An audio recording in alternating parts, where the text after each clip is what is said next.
How many of you want to create independence within your organization? Now, what does that mean? You want to have people on your team that are independent of you. They're building their business, they're acquiring customers, they're out there earning profits without your involvement.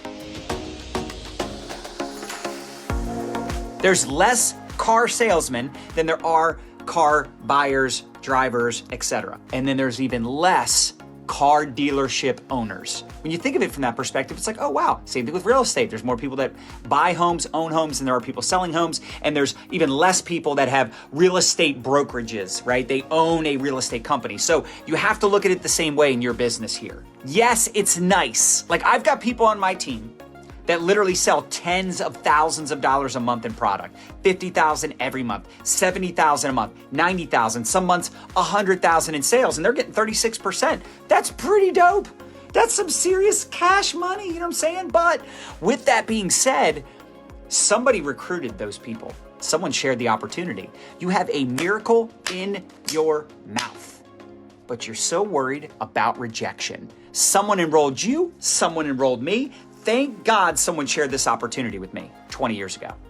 Like I said, you have a miracle in your mouth. You could change someone's life. There's people in your network right now that live paycheck to paycheck, or they have a job. They love their job, but they don't make enough money, or they make a lot of money, but they're stressed out and they work a ton of hours. They would love to make money outside of their job, outside of their full-time business or income. They would love another income stream, but because you're afraid of rejection, you struggle, and they don't know about this.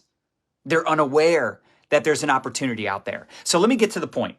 If you want to sell more product, you want to enroll more humans, should you recruit? Yes, but it should not be the only focus. In fact, the focus should actually be getting customers. It should be acquiring and retaining customers. And then some of the people that love the products, some of the people that are open to the products, they're open to trying the products, you should share the opportunity with them. But if you do both, you're getting people that want to use the products and you're getting people that want to promote the products. That's how you build a real business. Now let's get to how, because now you're like, John, just get to the point. Tell me how. Reels. How about polls in your stories, asking questions? How about an engagement post? You could ask people this or that questions. You know, do you love coffee or tea? Are you an early riser or a night owl? Just to get engagement going. Do one engagement post a week. You could also do this in your ATM groups. You could do this in your stories. You could do this to get conversation going, a this or that question, okay? So reels, polls, creating curiosity around your products. How do you create curiosity? You tell stories and you talk about benefits. Write that down. What's the benefit of your product? If I start telling you about my collagen coffee and all the ingredients, boring. But when I tell you it gives me massive focus and clarity, I feel amazing, no crash. It's an appetite suppressant. It's got collagen, so it's good for my hair, nail, and skin. How many of you want it already? So you start creating curiosity.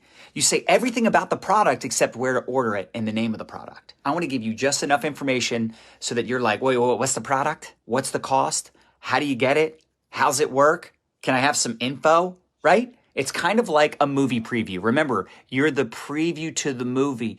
Don't ruin the movie. So many of you ruin the movie. You give too much information. It's too salesy. And by the way, if they know the name of the product in the company, they can just go Google it and buy it from someone else. Why would they buy from you? So as much as I love Reels, TikTok, posting, all that, the thing that people have discovered us from the most, I would say, is our live videos. Live videos, plus you really get to know me and my personality, my story, who I am as a person, that sort of thing, from live videos. At some point, you have to get over your fear of videos. Now, I know for some of you, you're going to say, well, I'm doing Reels and TikTok. Well, that's good. But I still think, man, when you do live videos, it's just, there's something about that live interaction with people. You know what I'm saying?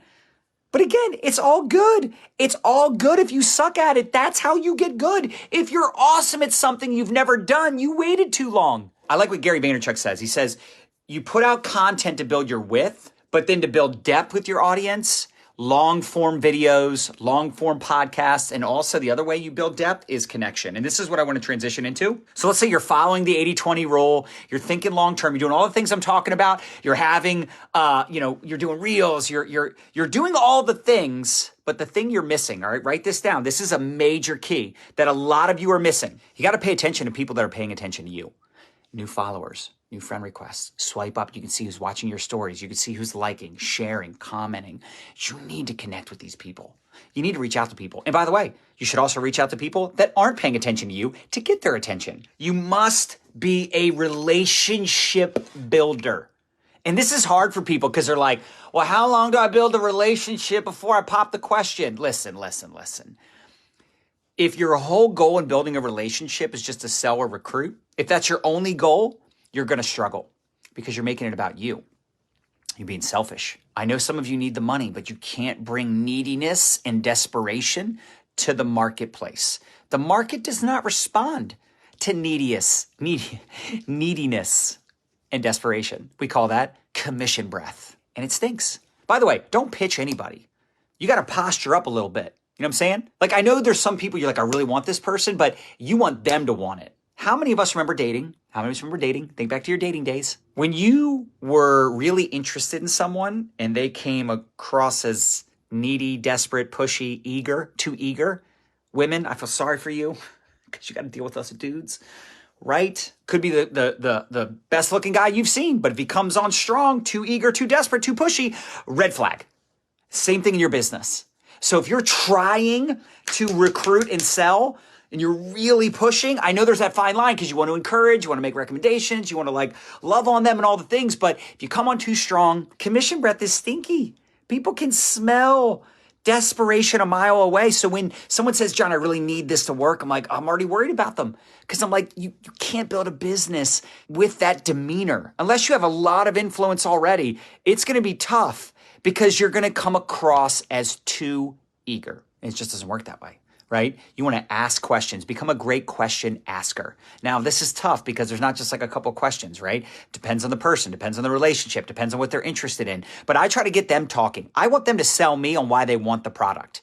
And then I send testimonials. I share some bullet points why I like this company. In fact, all of you write this down. Whenever I find myself selling and trying to like really make it sound good, and even if it does, even if my company, my product is that good, when I'm overhyping it, I'm like, oh, talking too much. I got to take a step back and then I ask questions. Well, what did you like best? How much time did you want to invest into this? Because I know you're really busy. 3 to 5 hours a week, perfect. 3 to 5 hours a day, perfect. How much did you want to invest? Which products were you interested in? Like how much money do you have set aside to get started? $200, perfect. $700, perfect. You guys get this? Doesn't matter how much money they invest. It doesn't matter how much time they have because every dud knows a stud, number one. Number two, it's not about their time. It's about who they know. I've signed up people that have all the time in the world. They're like, I can do this full time, but they have no credibility, no influence, no idea how to market. They don't have basic people skills. Like they're going to struggle. It doesn't matter how much time they have. And then there's people that are super, super, super busy. They're slammed. They've got like 17 different income streams, a full-time business, a full-time job, 17 kids. Just kidding, right? But they somehow produce at a high level. Why? Because people trust them, know them, like them. They're good at marketing, explaining things. They're great communicators. And all of these are learned skills. Guess what? There's books out there on how to sell. There's books out there, courses out there. There's coaches out there that teach you how to do all these things, right? There are people out there that have the results you want. You can partner with them. You can buy their course, buy their book, go to their seminar. Like there's ways to learn this stuff. But at the end of the day, if you're not a great connector, you're not communicating with people, you're not consistently reaching out to people, you will not convert. Thank God I got over my fear of rejection. Nobody can deter me. So many of you, man, you have so much potential and you're self-sabotaging. Step into your potential.